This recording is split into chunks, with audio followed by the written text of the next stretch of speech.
Vamos então ao nosso próximo vídeo, né? Agora desdobrando um pouquinho mais sobre a questão do assunto que envolve Colossenses. Vamos destrinchar um pouquinho mais agora essa questão. Paulo aqui em Colossenses ele discorre e escreve sobre vários assuntos dentro dos seus propósitos, né? Como falamos agora há pouco, ele tem como propósito, primeiro, elogiar a fé daqueles irmãos e também apresentar uma denúncia contra a heresia que penetrava, né, ali no seio daquela igreja. Dentro desses objetivos de Paulo, seus propósitos, né, então nós vemos assim vários assuntos que são trabalhados. Primeiro, Paulo trabalha em Colossenses capítulo 1, versículo 12 ao versículo 20, sobre a divindade de Jesus. Em Cristo habita toda a plenitude da divindade, né?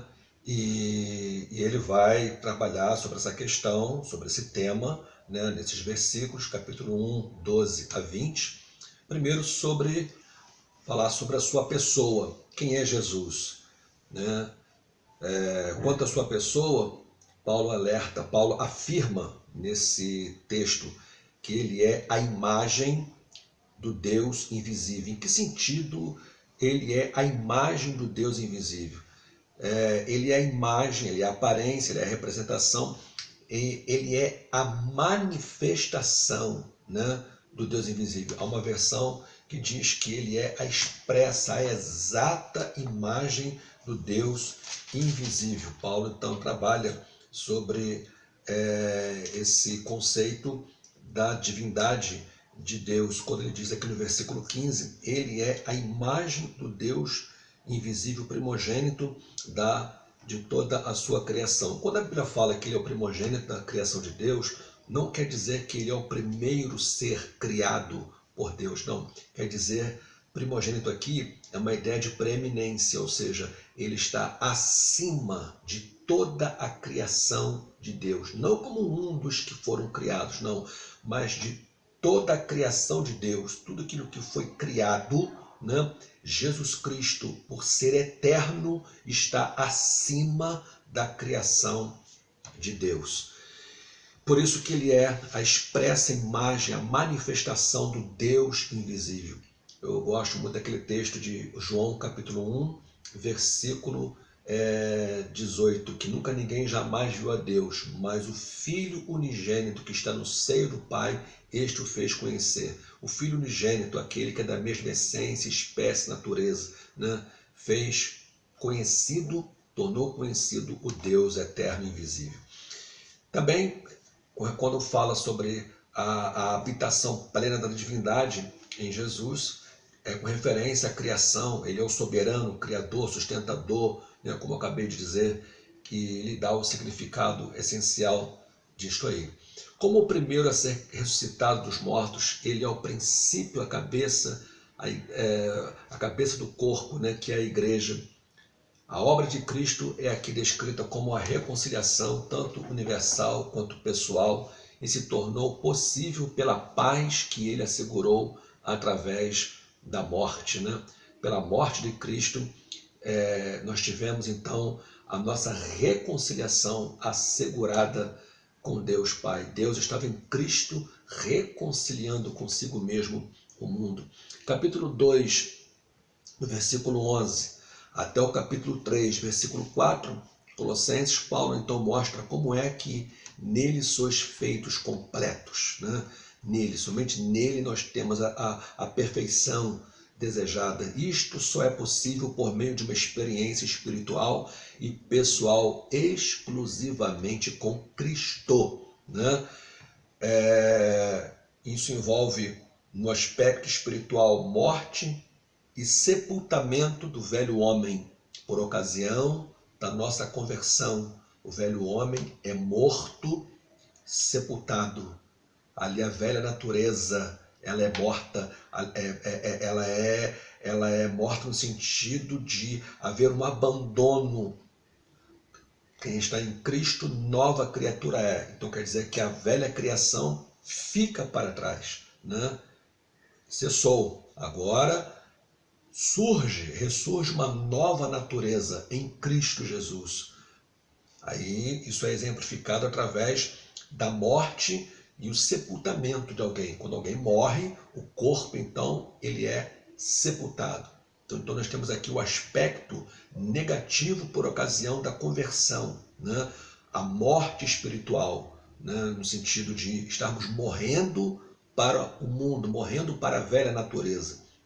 E vai nos ensinar também aqui o conceito espiritual de ressurreição, porque ao mesmo tempo que nós morremos espiritualmente e somos sepultados espiritualmente, isso está bem claro na experiência do batismo, né? Que quando nós somos imersos nas águas do batismo, estamos dizendo através de um ato simbólico que nós morremos e fomos sepultados espiritualmente.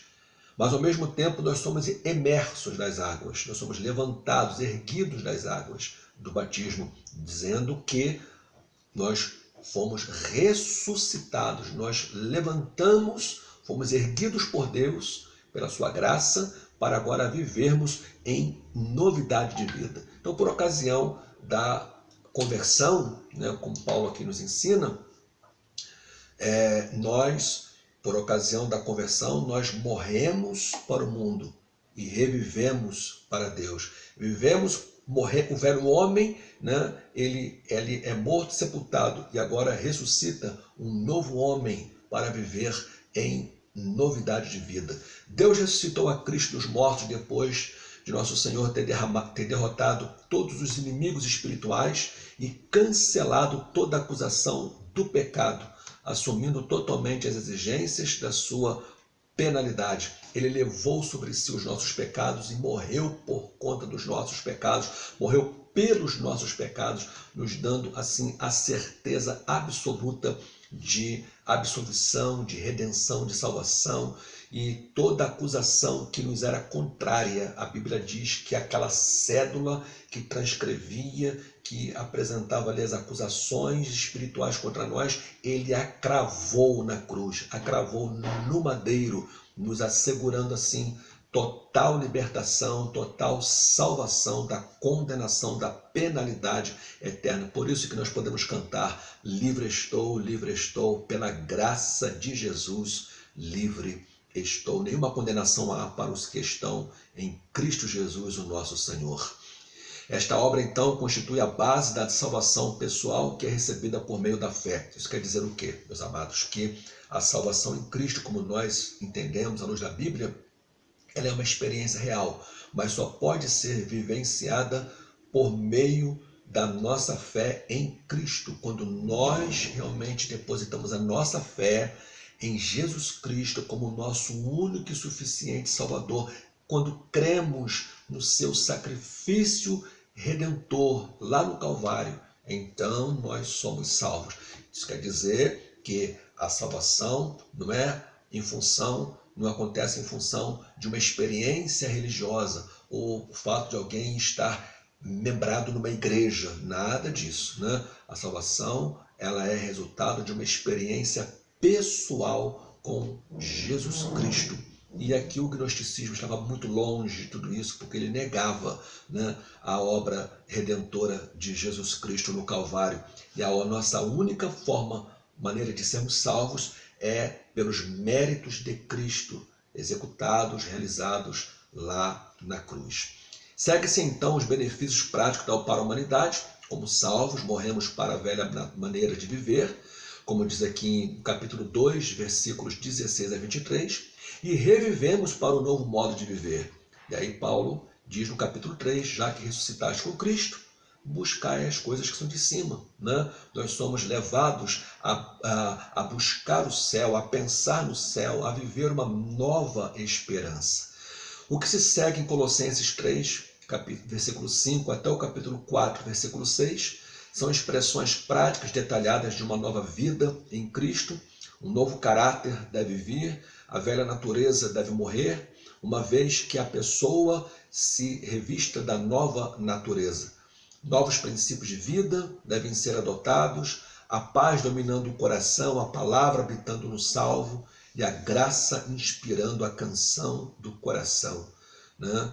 Agora salmodiando, cantando, louvando, adorando, uma vida de louvor, como diz aqui no capítulo 3, versículo 15 ao 17. Uma nova conduta deve ser moldada nos relacionamentos domésticos e no evangelismo entre aqueles que são do mundo. A vida em Cristo deve ser expressa no caráter e nos relacionamentos pessoais. Aqui, meus amados, entra uma questão fundamental. Aquele que diz que é salvo, Paulo diz aqui em Colossenses, deve viver como salvo.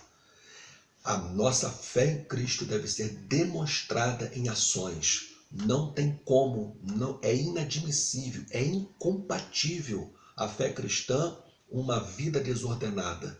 Então, aqueles que afirmam estar em Cristo, o seu viver no trabalho, o seu viver, né, doméstico, vida conjugal, vida familiar, vida profissional, relação com o patrão, com o empregado, tudo isso Paulo aborda aqui no capítulo 4 de Colossenses, capítulo 3, capítulo 4 de Colossenses, que a nossa fé em Cristo, ela vai influenciar, ela vai direcionar, ela vai determinar como deve ser agora o nosso novo modo de viver.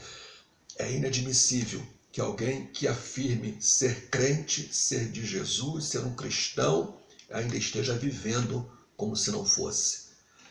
Afirma ter a fé em Cristo, mas vive com uma mente mundana. Afirma ter a fé em Cristo, mas vive como um filho do diabo. Afirma ter a fé em Cristo, mas vive como se nunca tivesse conhecido Ele. Totalmente fora dos padrões, dos parâmetros da palavra de Deus. Que o Espírito Santo, né, que habita em nós, possa nos levar a esse patamar espiritual, a esta consciência cristã de uma vida que realmente glorifica o nome do Senhor. Deus te abençoe, em nome de Jesus.